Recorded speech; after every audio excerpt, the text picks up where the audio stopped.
Hello, I'm Sebastian. Welcome to Nine Nar Trees podcast.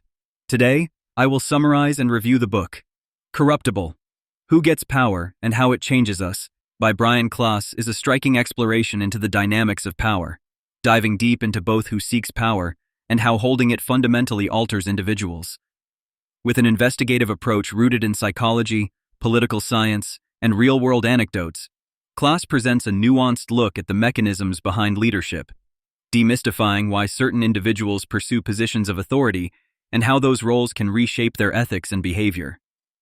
Drawing from interviews with dictators, politicians, and leaders across the globe, the author compellingly reveals recurring patterns and offers fresh perspectives on the age-old adage that power corrupts. The book does not settle for easy answers or cynicism. Instead, it conscientiously examines the environments that foster corruption and empower accountability. By blending accessible storytelling with rigorous academic research, Klaas brings a sense of urgency to understanding who exactly wields power over us and why it matters. Corruptible is designed for both general readers and those interested in psychology, politics, sociology, and ethics, promising to change the way we think about power at every level of society. I will give you key takeaways from this book. Firstly, the nature of power and corruption. Klaas begins the book by dissecting the relationship between power and corruption. He explores the classic question: does power always corrupt, or do corrupt individuals simply gravitate toward power? Through psychological and sociological lenses, the author examines the tendency for people in authority to display less empathy, increased self-interest, and a higher likelihood of unethical behavior. Using studies and real-world examples, such as the Stanford prison experiment and authoritarian regimes, Klaas demonstrates how the structure and accountability within power hierarchies play a major role in determining how corrupt individuals become.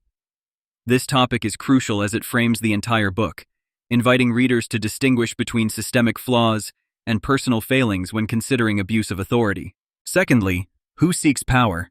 A central theme in Corruptible is the exploration of personality traits and backgrounds that motivate individuals to pursue positions of authority.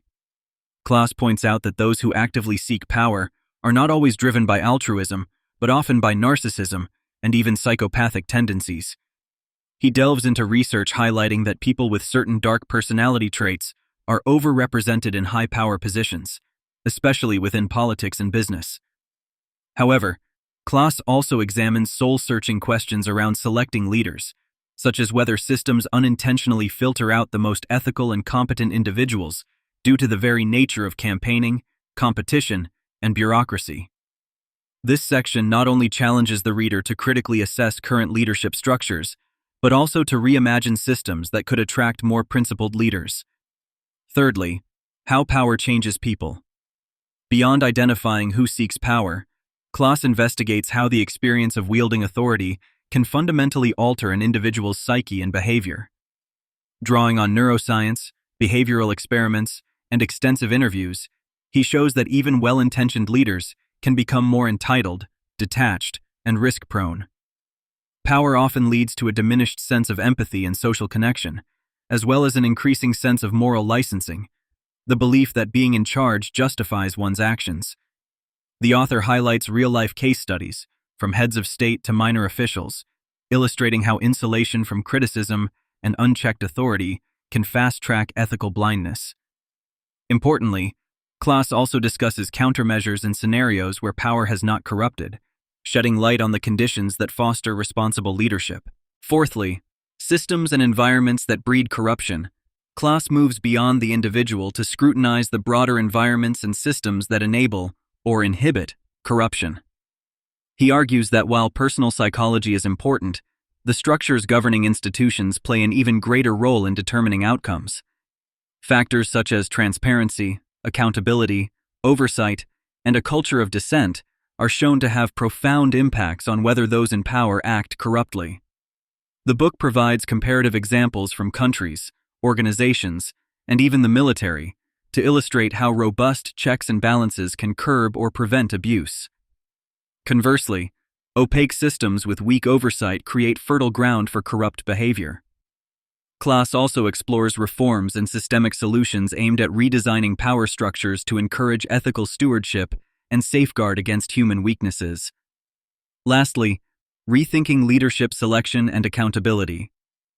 In the final critical theme, Klaas prompts readers to reconsider how societies and organizations select and monitor their leaders. He critiques existing processes such as elections, promotions, and merit systems, exposing their vulnerabilities to manipulation by those seeking power for self-serving reasons. Klaas proposes innovative approaches, including random selection, sortition, rotating leadership, and external audits, to diversify the pool of leaders and foster accountability. He also encourages citizens to become more vigilant and proactive in demanding transparency and integrity from leaders at every level, be it in local communities, workplaces, or governments.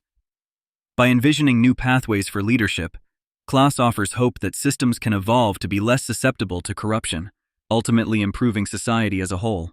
In conclusion, Corruptible, Who Gets Power and How It Changes Us, is an essential read for anyone interested in understanding the subtle mechanisms that shape leadership and influence society, from concerned citizens to aspiring leaders themselves. The book is particularly valuable for students and practitioners of politics, psychology, business management, and organizational design, but it is accessible enough for general readers who want a clearer, evidence-based understanding of why power so often leads to disappointing outcomes. By unraveling the deeply rooted behavioral and systemic dynamics behind corruption, Klaas empowers readers with the knowledge needed to demand better leadership and advocate for necessary institutional reforms. The insights offered in Corruptible go beyond mere warnings about the dangers of power. They provide actionable ideas for creating environments where ethical leadership can thrive. The lessons are directly applicable to our daily lives, whether navigating office politics, community organizations, or evaluating public leaders.